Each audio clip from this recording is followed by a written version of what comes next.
Hello comrades, you are watching Red Ivan Airsoft, and today we'll talk about the look and the armament of an Irish Republican Army fighter during the 80s. And it's up in the bobside, that's where I long to be. Flying in the dark with the Provo company. A comrade on me left and another one on me right. And a clip of ammunition for me little Armaline. Don't forget to hit like, subscribe to this channel, share this video with friends, and remember, this video is about uniforms and history and not the politics. But first, I will take only 30 seconds or 1 minute so we can figure out what the IRA is, where it came from, and how to distinguish all these iterations: original, provisional, continuity, new, real. There's so many of them. The IRA traces its history back to the Easter Rising in Dublin in 1916, when the Irish Republic was first proclaimed. Formed by volunteers in 1917 and later bolstered by British World War I veterans of Irish descent, the IRA was officially established in 1919. From 1919 to 1921, the IRA participated in the Irish War of Independence. But here is the catch: the Britain decided to keep 6 the most developed counties in Northern Ireland as a condition for recognizing the independence of the rest of Ireland. The stylish house frame furniture and the scatter cushions with the matching shackpack cover. Have I made myself clear, guys? Yeah, that's perfectly clear, Mickey, yeah. This situation led to the split within the IRA and the start of the Irish Civil War, where the sensible Irish establishment, led by Michael Collins, tried to take as much independence as they could chew, while radical Eamon de Valera tried to march on Dublin. After losing the Civil War, some of the dissenters calmed down, and the Conning de Valera even created his own party in the Irish Parliament. However, another part of the dissenters relocated to Northern Ireland to continue the fight. Through the 60s, tensions between Catholics and Protestants in Northern Ireland were escalating. In 1966, the Protestant armed group known as the Ulster Volunteer Force was formed, and after the 3-day August riots of 1969, known as the Battle of the Bogside, the British government decided to deploy the troops, and the troubles began. Oh, Ireland is a very funny place, sir. It's a strange and a troubled land. And the Irish are a very funny race, sir. Everyone's in common a man. Every doggy's got a tricolored ribbon tied firmly to his tail. And it wouldn't be surprising if there be another race as the man from the Daily Mail. Oh, every bird upon my word singing yo-ho. I'm a Provo. Every hen in jail is laying hand grenades over there, sir. And you declare, sir, Остановитесь! In the same year, 1969, the IRA split into the official IRA and Provisional IRA. The official IRA was the Marxist-oriented organization that saw the path to the Irish reunification through reconciling the Catholics and Protestants and framing the struggle into the class conflict. But besides all that, they used the same method.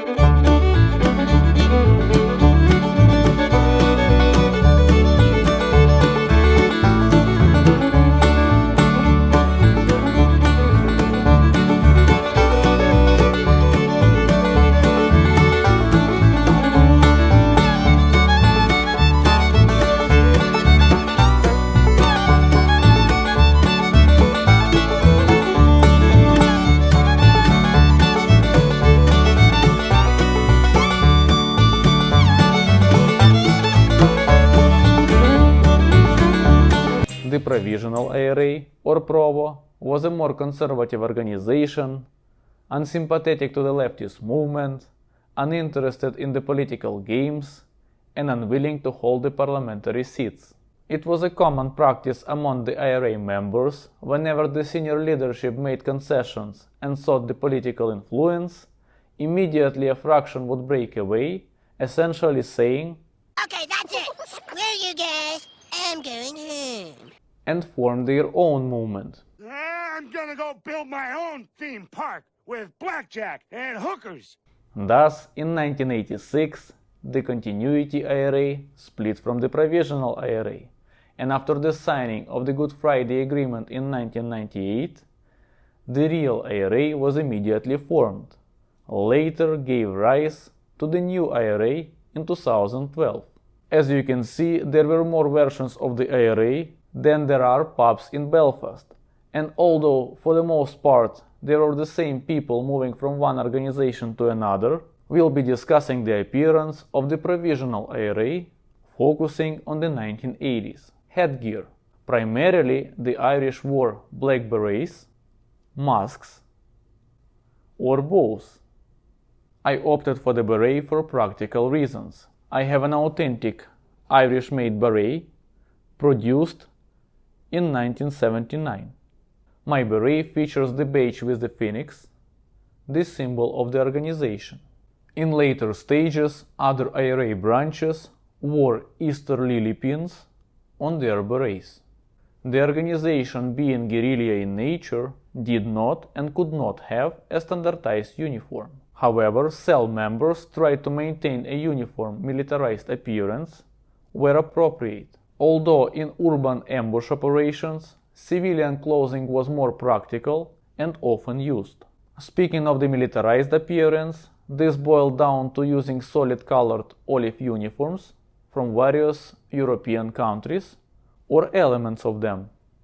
You could spot British smokes pattern of 1960, American M65 jackets, and later West German uniforms. In this particular photo, judging by the awkward slanted pocket flaps, it seems to be Dutch. Now you see a couple of jackets from early photos that I could not identify. British Army olive sweaters were also often used.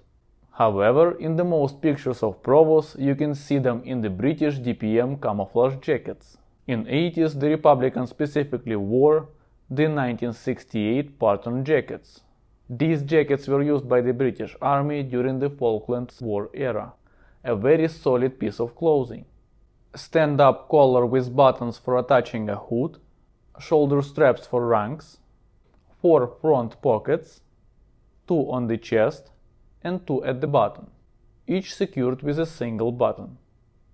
A divided long pocket on the left sleeve with a buttoned flap. I have no idea what you can store in it, as a hand won't even fit in there. Buttoned cuffs, the jacket closes with buttons, and a zipper. On the inner left side there is an inner pocket without a flap. Drawstring for waist adjustment. There is a large pocket at the bottom, divided into sections. And a rudimentary butt flap with buttons, designed for paratroopers. Pants. IRA fighters used both olive-colored pants from the US and European countries, as well as DPM camouflage pants of various generations. But most often fighters were seen in civilian trousers or jeans. That's why I'm wearing my Levi's jeans.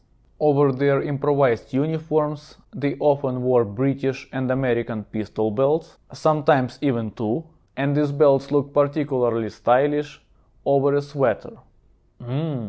Almost like sandals with socks.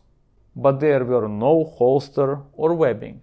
All essential supplies were carried in the pockets. Footwear.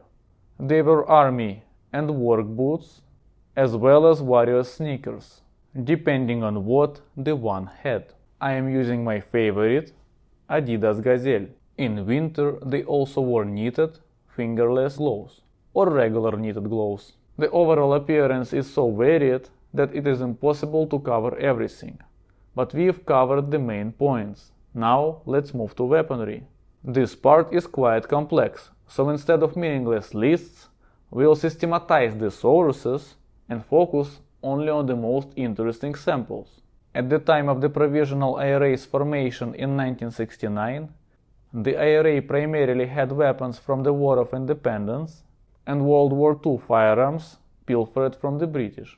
Early on you could find Thompson's Model 21 from Ireland and 28 from Britain, which look pretty similar, and some quantities of the World War II era Thompson's M1A1 models. They also had M1 carbines, M1 Garand rifles, Enfields, Webley revolvers, and so on. Such weapons could be seen until the last days of the organization, because you never know from which stash your gear will be issued. Besides wartime weapon, the Irish never shied away from the homemade ones. I will not go into details, but there will be a link to a video on this topic in the description. The most amusing part for me was the rocket launcher with a pack of cookies as a counter-ammunition. By 1972, through the Irish immigrants, the IRA managed to organize the shipments of firearms from the United States. Even though automatic rifles could be relatively freely acquired in the United States until 1986, you could not find M60 machine gun in the sporting goods section of the department store. So alongside purchases, there was likely theft of military equipment or other shady schemes. Apart from M60 machine guns, they also acquired Uzis and Armalite rifles. Let's delve into the details. Despite the IRA fighters having various AR-15 rifles, the AR-18, a later model by Armalite with a folding stock and the same caliber, was way more popular and is associated with the IRA. And this is the one mentioned in songs, and this is the one depicted on walls, and this is the one that became a symbol of the IRA. But let's return to an AR-15. Most pictures of the IRA fighters with AR-15s display neither M16A1 nor the Air Force M16. The rifle on these pictures clearly lacks even partial fencing, indicating that these are civilian, semi-automatic, called SP1 rifles. And this makes sense, because buying such weapons in quantity without unnecessary attention is cheaper and easier than automatic ones. This leads me to think that at least some AR-18s used by the Provos could also be civilian AR-180s. On top of that, considering that the modern British L85 rifle is a bullpup version of the AR-18, there is a possibility that the IRA logistics contributed to the development of the British firearms, but that's just my speculation. And Sterling was producing AR-18s, so who knows. The IRA also had Brownings M2 and other American weapons, including shotguns, Colt 1911 pistols, etc. In the 70s, Canadian Irish sent some FN-FAL rifles. Speaking of Belgian weapons, FN-FNC rifles were also seen, reportedly brought from Norway, alongside with the local versions of the G3. Swedish versions of the G3, named AK-4, were also supplied from Sweden. In 1973, the IRA managed to establish the contact with the Libyan leader Muammar Gaddafi, and the floodgates opened. The Irish themselves were probably amazed by the volume of Libyan supplies during the 70s and 80s. They got miscellaneous versions of the Kalashnikov rifles produced by different countries: Chinese Type 56, East German MPI KM72, Soviet AKs and AKMs mentioned in the interception reports, Serbian or Yugoslavian Zastava M70s, but according to the pictures, the most common AK variant was Romanian PMMD 63. Also they received Czechoslovakian VZ-58s, Scorpion submachine guns, MP5s, FN MAG machine guns, maybe PKMs too, because Livia definitely had them, but I have never seen one on the pictures. DSHK heavy machine guns, which Americans for some reason call Dishkas. It is not Dishka, it is DSHK, or at least it goes by its nickname Dashka, which is female name in Russian. RPG-7 grenade launchers, PZRK Strela, if I'm not mistaken, PZRK is man-pads in English, and Czechoslovakian plastic explosives in industrial quantities. Gaddafi also provided cash. His portraits were painted all over the IRA territories. In the early 90s, the IRA members even managed to steal a batch of the Barrett M82 and M90 rifles from Chicago.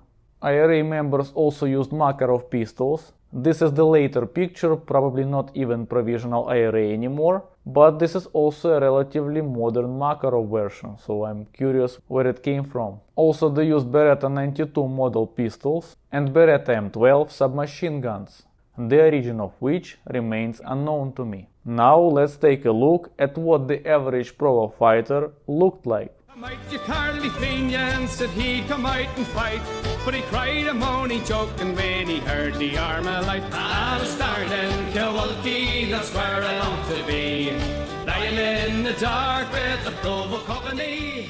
Before I will let you go, I will ask you one question. A Russian girl was arrested in the British airport because of the name which was written on her back. What was her name? I hope you like this video, subscribe to my channel, leave the answer in the comments, share this video with your friends. If you want to help channel financially, links are in the description. Also, we have YouTube subscriptions now, and see you next time.